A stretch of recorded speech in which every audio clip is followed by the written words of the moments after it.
Welcome back to my channel. আবার নতুন blog নিয়ে চলেছি। তো এটা 22 তারিখের ব্লগ, মানে 22শে জুন।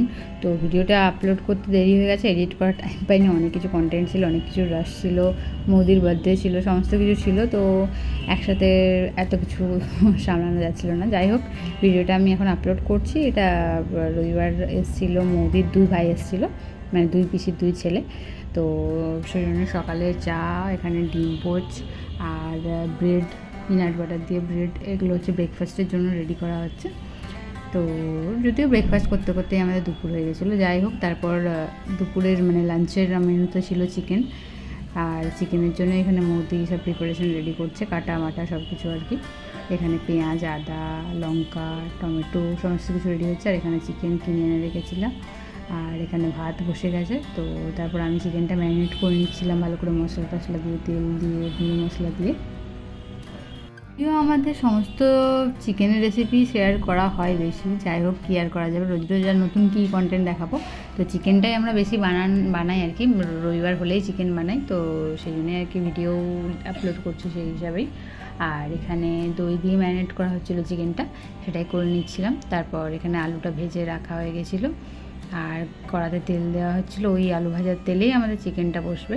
আর মৌদি একটু ক্যাপসিকাম দিয়ে রান্না করতে পছন্দ করে, তো চিকেন কষার মানে চিকেনের ঝোলে ক্যাপসিকামও দেওয়া হচ্ছিলো। এদিকে পেঁয়াজ ভাজা হয়ে গেছিলো অলমোস্ট। এখানে প্রথমে তেলে আমরা একটু গোটা গরম মশলা দিয়ে দিই, যাতে স্মেলটা ভালো আসে। গুঁড়ো গরম মশলাটা অতটা ভালো লাগে না, যে গোটাটা দিয়ে গেলে স্মেলটা আসে। আর এখানে চিকেনটা মোটামুটি কষা হয়েও গেছিলো। আর দেখে তো জিভে জল এসে যাচ্ছিলো, খুবই টেস্টি হয়েছিল। আর সবাই মিলে খাওয়া দাওয়া করলাম ভালোভাবে একদম।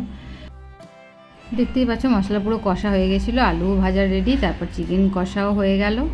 আর চিকেন কষা হয়েতেই একটু জল দিয়ে দেওয়া হয়েছিল, কিন্তু এটা হচ্ছে পুরো চিকেন থেকে জলটা বেরিয়েছে, একটুকু জল প্রথমে আমরা দিইনি।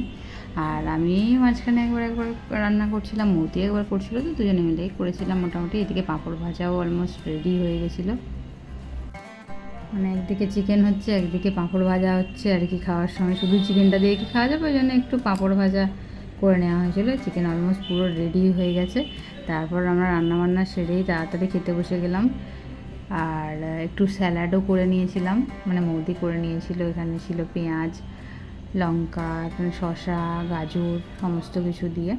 আর চিকেন পুরো রেডি হয়ে গেছে। ঝোলটাও খুব বেশি রাখা হয়নি, খুব বেশি জলের মতো, পাতলা ঝোলের মতো করলে ভালো লাগে না, তো একটু কমই ঝোল রাখা হয়েছিলো। এখানে যে স্যালাড পুরো রেডি হয়ে গেছিলো। এটাই আমাদের ছিল লাঞ্চের মেনু। আর এর ওপর দিয়ে একটু জল জিরা ছড়িয়ে দিয়েছিল, যাতে টেস্টটা ভালো আসে আর কি, সেই জন্য।